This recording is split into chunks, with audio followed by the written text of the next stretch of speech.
I'm Danielle Morgan, 32 years old, living in the northern suburbs of Denver, Colorado. For nearly a decade, I've dedicated my entire youth to our family's construction company, Morgan& Co. Construction. In my mind, there was never a plan B. Only one path: to become the rightful successor to the legacy my father built from nothing. Since I was a child, I grew up around the roar of drills and the scent of plaster lingering on my father's shirts. By the time I was 8, I could tell the difference between a technical blueprint and a three-dimensional rendering.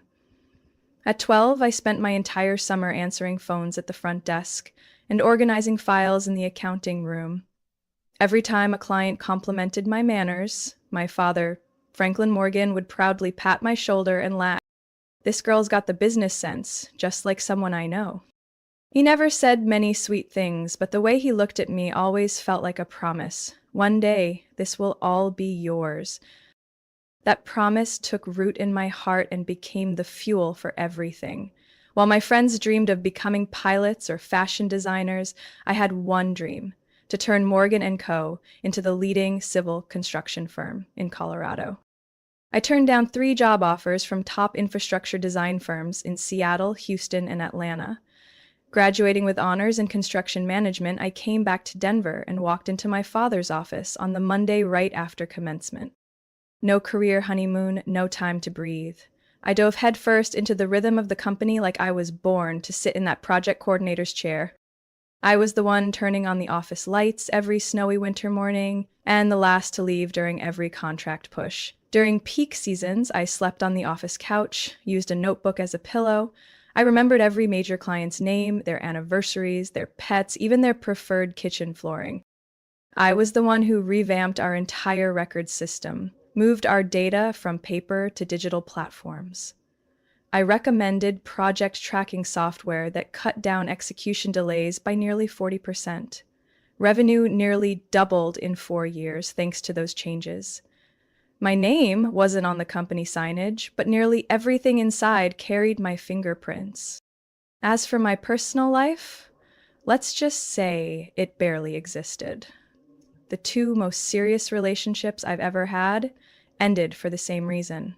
You love your job more than you love me. Maybe they were right, but I still believe I was doing the right thing. I wasn't working for accolades. I was working for the future of Morgan & Co. and for the belief that one day this company would rightfully be mine. My apartment was only a place to shower and change clothes. Old friends stopped inviting me out because I always said, "I'm finalizing an estimate." I missed my best friend's wedding because I had to negotiate a contract worth nearly $1 million with a resort developer. But I had no regrets. I believed every sacrifice today was a brick laid toward the position I deserved tomorrow. No one forced me to do it. No one needed to push me to stay in the office until almost midnight or skip Thanksgiving to inspect site progress. I chose that path, freely, consciously, because I believed I was the chosen successor. Because my father, with his eyes, his words, and years of quiet confidence, had planted that belief in me. I truly thought that if I just kept working hard, one day he would hand me the key to the heart of the company. But I forgot one crucial thing. In my family, trust is never guaranteed. I still remember the day my sister came back. It was a cloudy Tuesday afternoon in April last year. I had just wrapped up a quarterly budget presentation with the finance board when my phone rang. It was Mom. She never called during work hours, so I picked up, concerned. "Danielle, your sister's home. Can you come for dinner tonight? The whole family should be together for once." I froze. My sister, Savannah Morgan, 34 years old, the golden child my parents always spoke of with a bittersweet kind of longing, the one who dropped out her senior year to pursue photography in Prague, who'd lived in Lisbon, then Bali, then New York, never staying in one place more than a year, who missed every Thanksgiving, Christmas, and my birthdays for almost a decade. And now, suddenly, she was back. That evening, I sat across from Savannah at the same kitchen table where Mom had laid out my favorite honey-glazed chicken, though she made sure to say it was for both her daughters. Savannah wore a flowing white linen dress, her hair casually tied in a messy bun, and still carried that effortless confidence like she'd never stumbled a day in her life. "You're doing great, Danny." She tilted her head with a smile. "Dad talks about you constantly, how you're a brilliant manager, clients love you. You're the one keeping it all running." I smiled politely. "Thanks. Every company needs someone to keep the wheels turning." "Sure," she said, "but I think the company could use a spark, a little creative magic." Her eyes sparkled like she was already setting something in motion. I didn't understand what she meant until the following Monday. Ed called me into a side meeting room next to his office. Savannah was already there, smiling, with a fresh coffee in hand like she belonged. "Danielle," Dad began, "I'd like to introduce Savannah's new role. Starting today, she'll be our brand creative director. She'll help reshape our company identity, from presentation decks to the website to how we approach potential clients. The market's evolving, and I believe it's time we do too." I looked at her. Her gaze didn't flinch. Her smile stayed soft, but something in the way she sipped her coffee felt ice cold.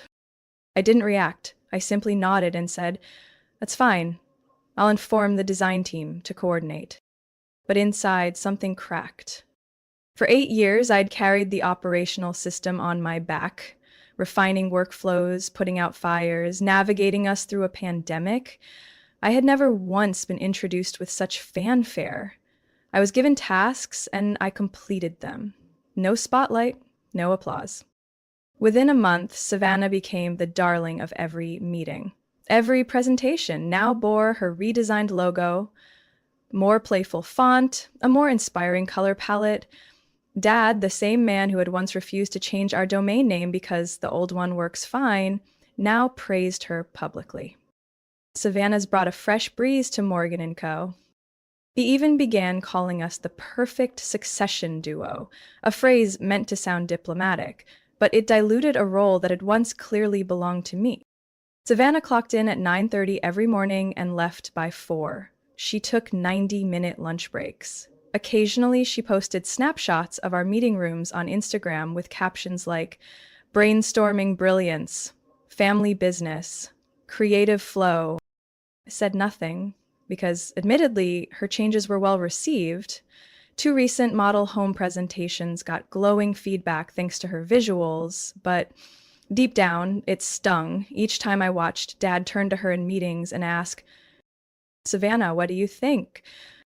I was still the one meeting deadlines, reviewing contracts, preparing quarterly reports, fixing HR disputes, but Dad's eyes had begun to drift to where the ideas were shinier, the colors brighter. Started to feel like the seasoned employee, still respected but considered past her peak. And Savannah? She was the shiny new bet, the investment with upside. I didn't say a word. I kept doing my job. But each night when I got home, I reopened old files, reviewed past reports, reread internal communications I'd archived.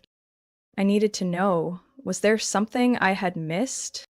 I didn't know what I was looking for back then, but somewhere deep inside, a seed of doubt had been planted, not just doubt in my sister, but in every promise ever spoken inside the house that bore the Morgan name.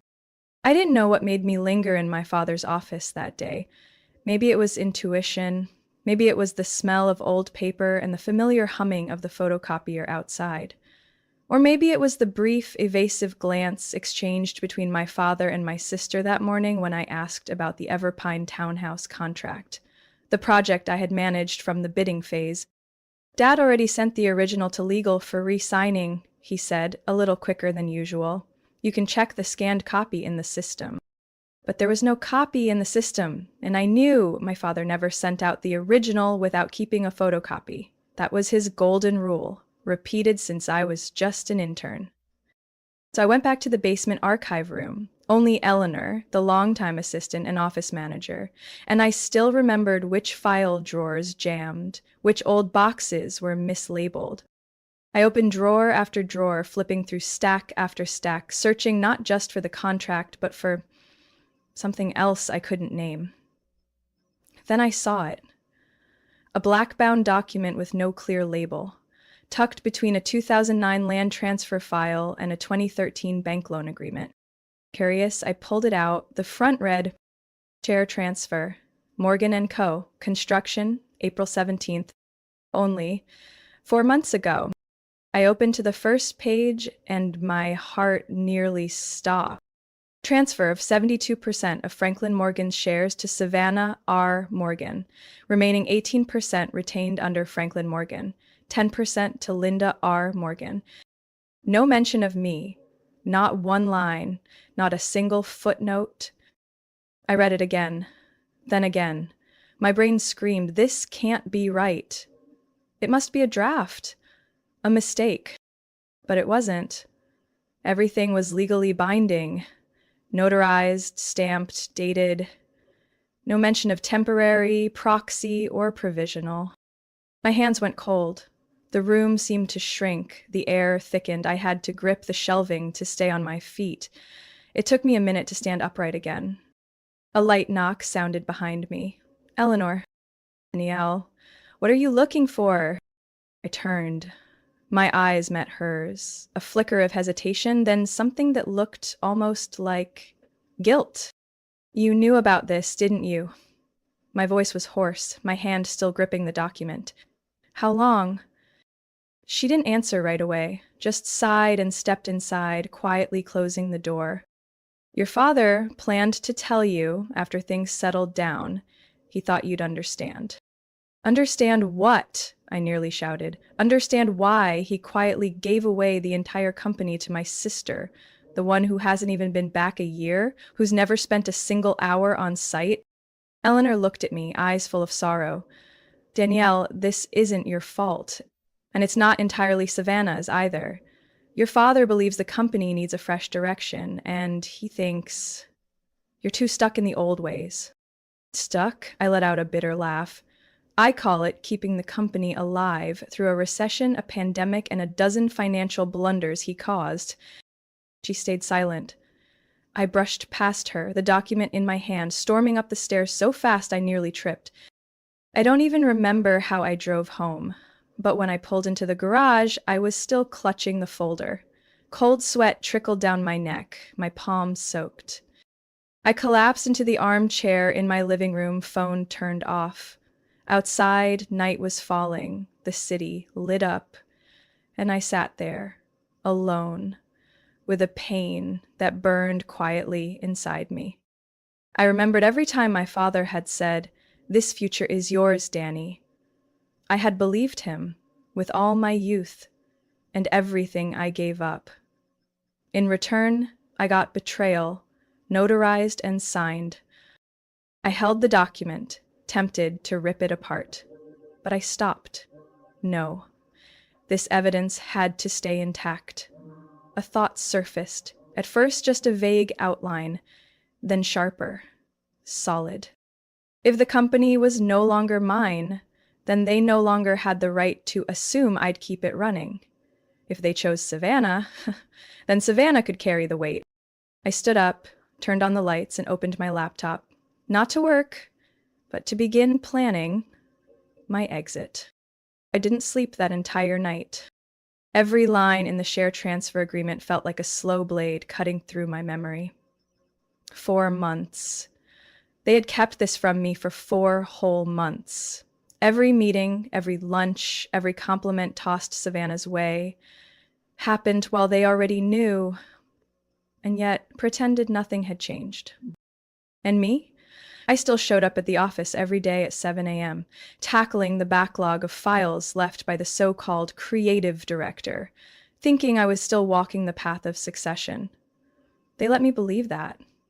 They let me serve a dream that had already been stolen from my hands. The next morning, I woke up to a strange emptiness. No laptop, no emails. I put on a black-collared shirt and jeans, something I'd never wear to the office because it wasn't professional. But today, I wasn't going in to impress anyone. I texted Mom, "I'll come home for dinner tonight. Everyone will be there." She replied in under 5 minutes, adding a smiley face. "Perfect. Dad and Savannah will be there too. I'll make your favorite beef stew." Perfect. I arrived at exactly 6 p.m. The red brick house with the white porch where I'd grown up was still the same, but today it felt like it wore a colder coat of paint. I didn't knock. I didn't need permission to enter the home I once thought was my last safe place. Mom was wearing her apron. The smell of cardamom from the stew filled the air. Dad sat at the dining table, reading the newspaper with soft, classical music playing from the kitchen speaker. Savannah was setting the silverware. White shirt, hair in a neat bun like she'd just walked off a brand campaign shoot. Danielle! Mom beamed, arms open to hug me. I let her. I didn't hug back. Want a glass of wine? Savannah asked, holding up a freshly opened bottle of red. No need. I want to be clear-headed tonight, I said, voice sharp as a razor. All three of them froze. Dad looked up, eyebrows furrowed. I pulled out a chair at the head of the table, placed a black document folder squarely on the wooden surface, then opened it, said nothing, let them read. Savannah glanced at the first line and froze. Mom raised a hand to her mouth. Dad, who rarely showed emotion, went completely still. I found it in the archive, I said, voice calm and cold. Strange. A decision this huge, and no one thought I should be told. Danielle, Mom stammered, your dad planned to tell you when the time was right? The right time? I let out a bitter laugh. So, the past 4 months weren't right enough? Or were you waiting until I was officially pushed out before calling it the perfect moment? Dad put the paper down. You're being too emotional. I slammed the folder shut. Don't talk to me about emotion when you're the one who signed me away. Savannah spoke, her voice softer than usual. It's not what you think. You still have a valuable role. Valuable? I cut her off. I'm the one who pulled the company through last year's financial crisis. I renegotiated labor contracts, optimized operating costs, and turned the Hillside project from a loss to profit in 3 weeks. But the one-handed executive control is the girl who returned less than a year ago and once called time off forms freedom with conditions. Silence. Only the bubbling stew in the pot made a sound. Danielle, Dad said, voice stern. Savannah brings a fresh perspective, creativity. You're too rigid, too fixed. I see. So 10 years of commitment is rigid. System thinking is fixed. But grainy black and white photos of keychains and ceiling lamps, that's the vision of the future? Savannah lowered her head, for once, without a reply. I stood, my voice lowered but crystal clear. I'll ask one question. Would any of you have ever told me the truth if I hadn't stumbled across that file? Silence. Thanks. That's all I needed to know. I picked up the folder, locking eyes with each of them. This isn't a threat, it's an announcement. Starting tomorrow, I'm no longer working for Morgan & Co. You can't, Mom gasped. You're the heart of the company. No. I looked straight at my father. I was just a spare gear, and now I'm removing myself from the machine. Then I turned, walking away from the house where everything once began. I thought I had completely cut ties after that night, but life doesn't work like a movie ending when the character walks out the door. 3 days after I officially submitted my resignation via email, no explanation, no sugarcoating, I got a call from Eleanor. Her voice was low, like she was afraid someone might be listening. Danielle, I think you should come see this. I hesitated. I don't work there anymore. This directly involves you. They're about to present the Everpine project. I frowned.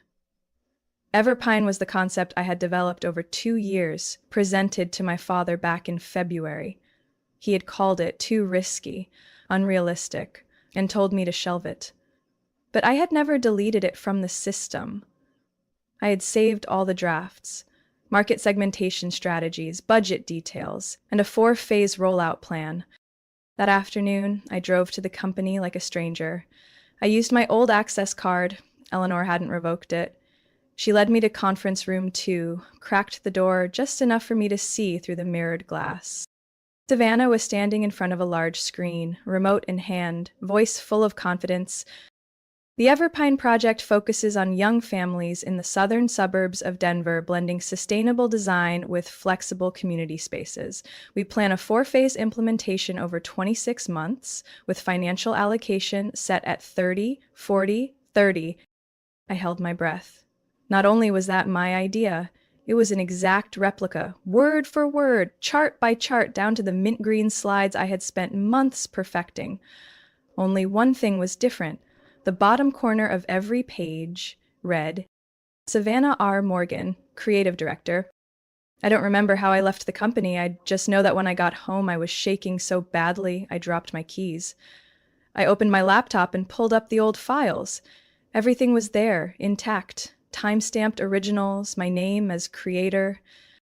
There was no doubt my work had been stolen and rebranded under someone else's name. That night, I called my father directly. I need to meet with you, not at home, not at the office. Danielle, if you're calling tomorrow, 6 p.m., Darrow's Cafe on 5th Street, you should come. Otherwise, I'll be sending all of this to Everpine's partners and their legal department. Your choice. At 6:05 the next day, my father walked into the cafe, visibly tense. He had never been summoned like this in his life. I pointed to the chair across from me. No greetings. I opened my laptop. The screen split in two. On the left, the original presentation file I had saved 3 months ago. On the right, the version Savannah had used yesterday. What do you want, Danielle? I want to know who gave Savannah permission to copy my work and present it as hers.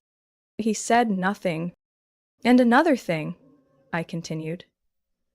If you're going to say this was a joint creative effort or a coincidence, I'll print out every internal email from my old account, every draft I sent, every rejection I got, and bring it to the investors' table.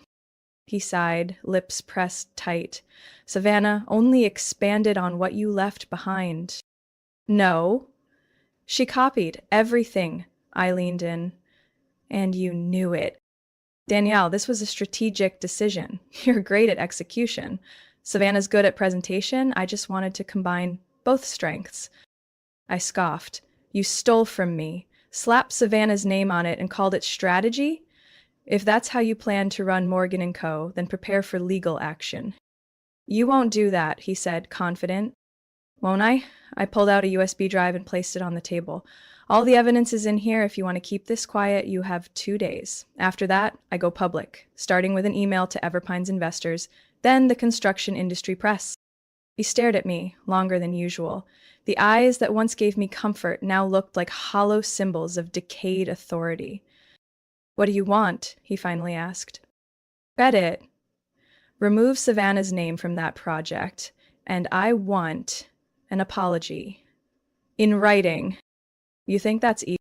I stood up. Easy or not, you have 2 days to decide.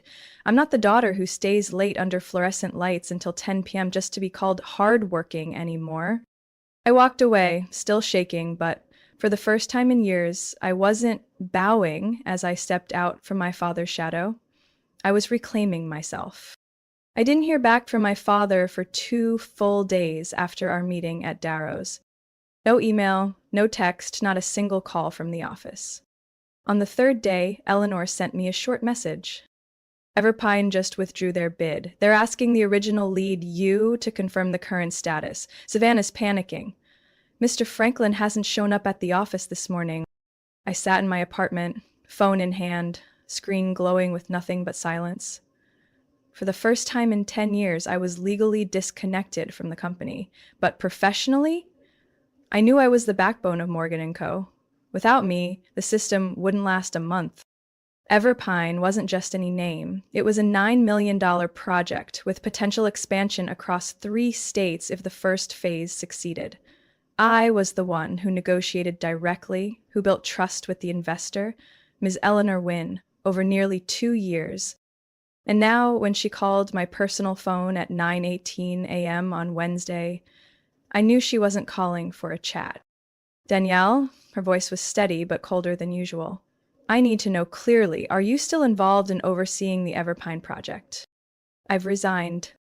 I see. She paused. I also saw last week's presentation. That was your draft, wasn't it? Yes. And Savannah Morgan had no contribution to it? Not a single line. Another pause. Then, we just sent a contract withdrawal notice. I won't sign anything unless you're on the leadership team. I understand, and I'm sorry for letting it get to this point. Don't apologize, she said, her voice softening for the first time.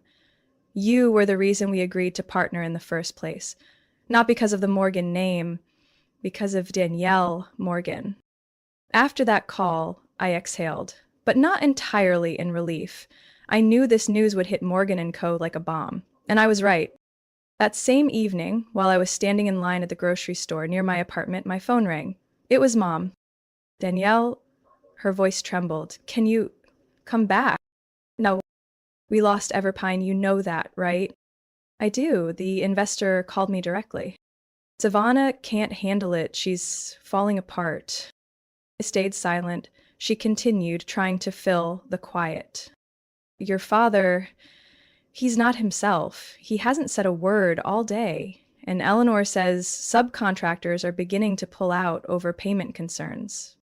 Still, I said nothing. Finally, she lowered her voice. Are you really going to let it all fall apart like this? I'm not letting anything fall, I said slowly. They did this to themselves. I'm just no longer willing to clean up after them.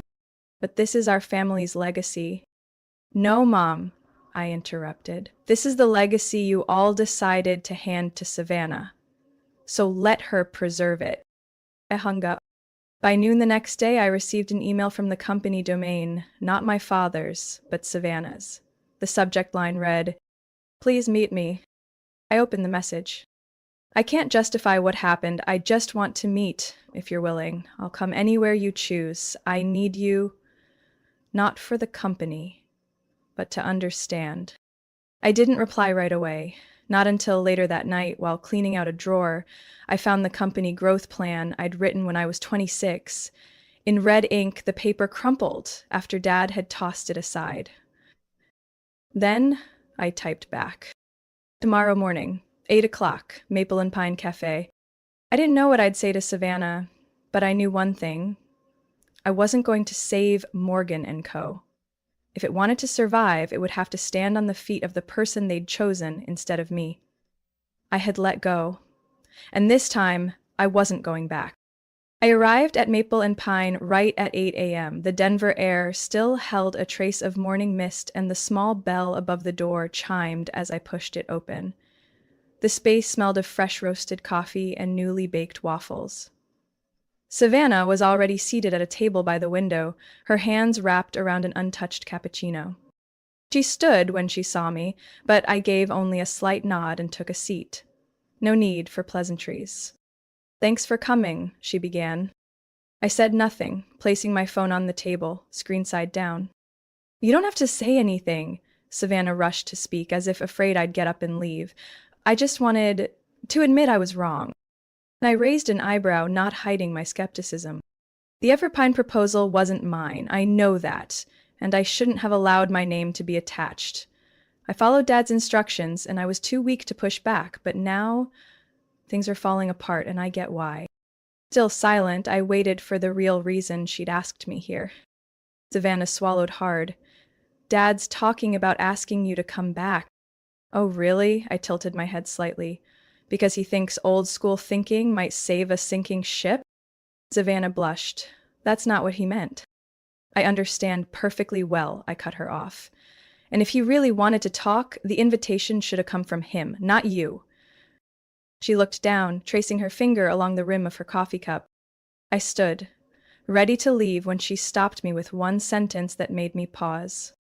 Dad said, if you agreed to return, he's willing to transfer a portion of his shares. I turned back and slowly sat down again. Did he say how much? Suggested 15% and a deputy executive title. I laughed. I'm not coming back to be a deputy to a failed creative director. If he wants me back, the terms are very clear. I I pulled a notebook from my bag and flipped to the page I had already prepared. 40% ownership, I began, eyes fixed on Savannah. A voting seat on the board, executive director title, equal or higher than yours, and full control over the Everpine project, if it's still salvageable. 40%, she repeated, like the number came from another planet. I've kept the company running for nearly a decade, got it through 3 major crises. You've been back 11 months, 7 of which were spent doing long lunches and tweaking PowerPoint colors. Savannah fell silent.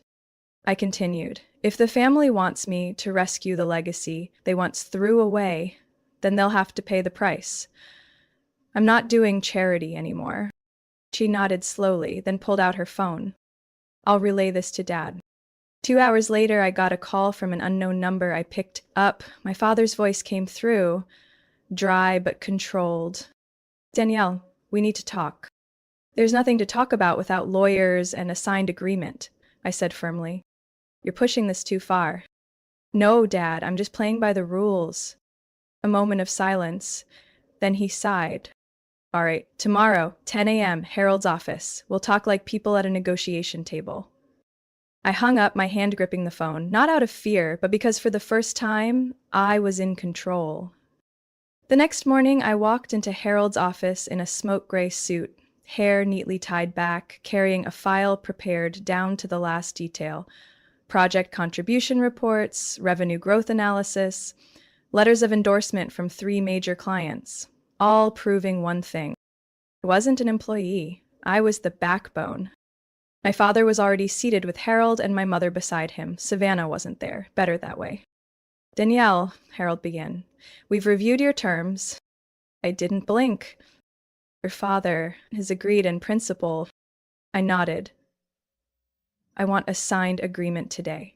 Otherwise, I have a meeting with West Haven Group at 2 p.m. My father looked at me for the first time since I entered. You're not joking.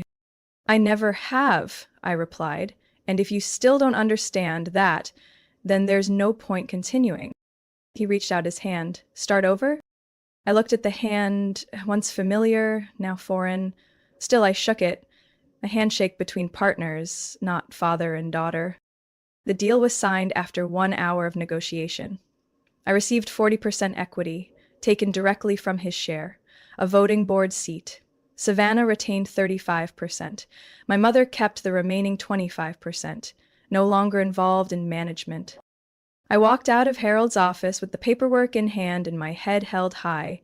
I didn't reclaim an old position. I had just established a brand new order. 2 weeks after the signing at Harold's law office, I officially returned to Morgan & Co., but not as a silent shadow anymore. This time, my name was engraved on the brass plaque. Chief Operating Officer, Danielle Morgan, co-owner, 40% stake. For the first time in over a decade, I walked into the office without that tight knot of anxiety in my chest. I no longer had to strain to prove my worth, because now it was inked, signed, and legally recognized. We had to rebuild the company almost from scratch. Savannah, still holding the title of creative director, was now limited strictly to her actual expertise, branding, market communications, and customer experience. She no longer had a say in financial planning, project operations, or strategic decision-making. I oversaw the core, resource management, investment planning, construction procedures, contractor relations, and most crucially, rebuilding client trust after the Everpine fallout. The first thing I did, reset the company culture. I ended the unpaid late-night work grind, instituted a clear workweek policy, 45 hours, no more, exceptions only with prior approval. People weren't tools anymore. They were builders like me. I restructured executive meetings, short, transparent, effective. No more 3-hour lectures from my father repeating how real-world experience trumps everything. From now on, data drove decisions. Gut feelings? Reserved for marketing, not operations. Savannah struggled at first. She wasn't used to boundaries or systems, but instead of clashing, I coached. Every week, we met for a coffee and context session where I walked her through what she didn't know. from budget analysis to reading a technical construction report to evaluating risk in a build contract. Once, she snapped, "Why does everything have to be so complicated?" I smiled. Complication is what kept this company alive through 2 recessions. Gradually, she shifted, she took notes, asked better questions. Most importantly, she knew when to pause and listen. A month later, I received an email from Eleanor Wynn, Everpine's principal investor. "We're open to renegotiating, on the condition that the project is led solely by Danielle Morgan." I printed that email and pinned it to the internal bulletin board. The whole department went silent for a few seconds. Then, the applause. Not for individual glory, but because we were back in the race together. My father? He stepped back into an advisory role. No direct control. He now came in just 3 days a week, mostly reading reports in his office, occasionally giving input. Once, he walked into a meeting and looked lost among all the metrics and terminology. He knew his era had passed. I didn't exile him. I just defined clear boundaries. He could be my father, but my old boss? No more. 3 months later, Morgan and Co. re-signed Everpine with expanded scope and an added value of nearly $2 million. 4 former clients returned. 2 new investors pitched partnership offers. I sat in my new office, not my father's, but one I designed myself. Natural lighting, a dark wood desk, a tidy bookshelf, and a corner beanbag where I could read documents without tensing my shoulders. On the wall, I framed the very first sketch I ever made for Everpine, still stained with coffee at the bottom corner. Next to it, a small note from Eleanor. "Your consistency is what kept everything standing." I look at that frame every day as a reminder. Not everyone sees your worth from the start. But if you stay firm, eventually, you'll be the one holding the wheel. I'm no longer the forgotten daughter in someone else's spotlight. I'm Danielle Morgan, the one who didn't wait to be given power, but claimed it herself. Danielle's story is a powerful reminder that no one can take your worth unless you allow it. In real life, many quietly give their all, enduring dismissal from family or workplace, but that doesn't mean they're invisible. When you stand up, set terms, and reclaim what's rightfully yours, you don't just save yourself, you redefine fairness. True power doesn't come from a title, but from the courage to say enough. What do you think about Danielle's decision? Would you do the same in her shoes? Share your thoughts in the comments, and don't forget to follow the channel for more emotional family stories and powerful life lessons.